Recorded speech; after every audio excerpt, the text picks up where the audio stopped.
Okay, today's game review is Microsoft Flight Simulator V1.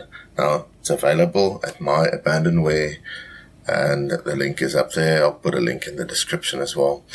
Released in 1982, this is the same era as the other little bouncing ball things. This is an actual flight simulator. Unfortunately, if you look at all the comments here, it says the game doesn't run, it crashes. And this is true, because Dosbox does not have the proper CPU emulation. Now, on the old Flight Simulator Vault webpage, I found some tricks on how to get this thing to run. And Dosbox-x is the key, because that actually allows the emulation of the 8088 and 8086 CPUs. And let's go see what that looks like.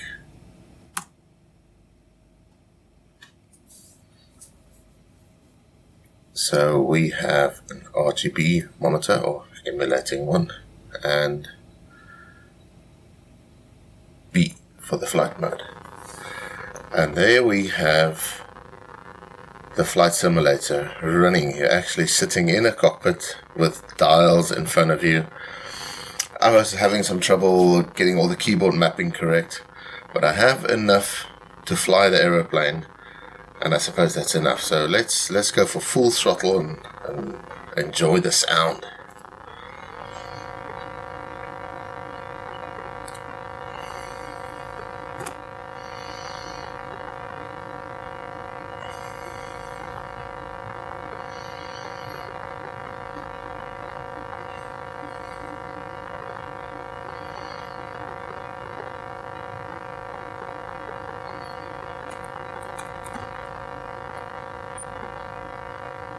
Okay, we are in the air. There's a little bit of a graphic glitch there.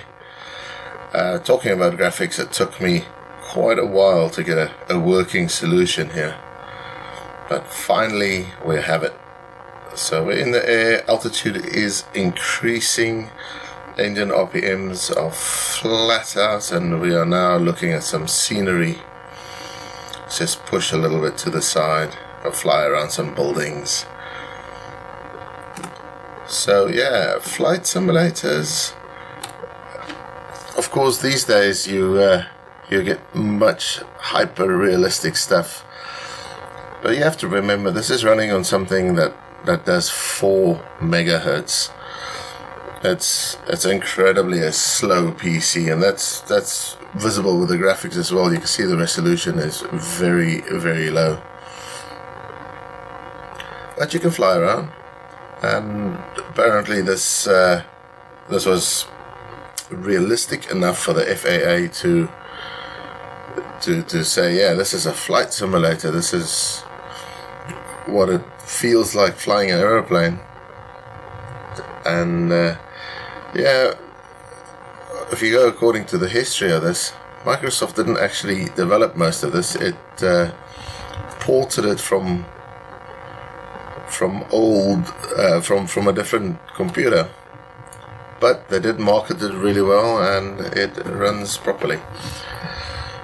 But of course, flight simulators are fairly boring. I'm not going to try even to attempt landing this thing, but it does have a little game built into it.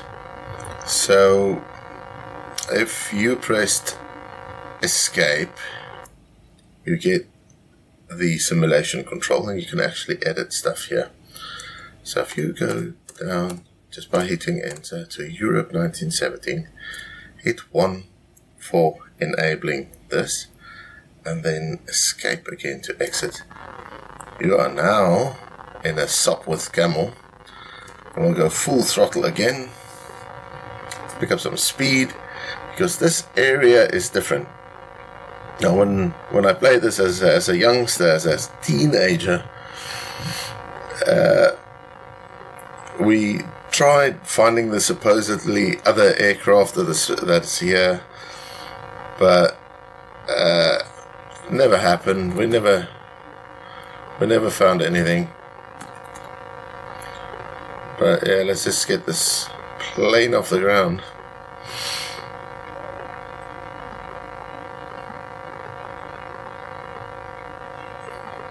And there you go, we are flying. Altitude is increasing again.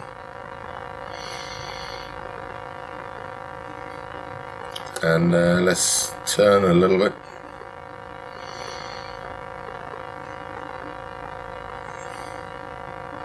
Look at the surroundings we have, man. So apparently this is just a ISO grid with some mountains painted on the back. If you fly high enough, you can actually see they're just lines. They're not actually mountains. But for the time, this was amazing graphics. You could not believe that a machine that was made for business is actually capable of something like this. Now I haven't found the button to drop bombs. You can fire your ammo.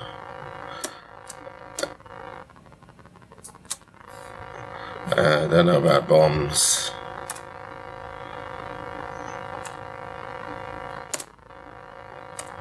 Somewhere there must be a bomb. In any case, that is Microsoft Flight Simulator V1. There's not much more to this, I'm afraid. There is actually on the My Abandonware website. You can let me show you. Yeah, let's exit this thing.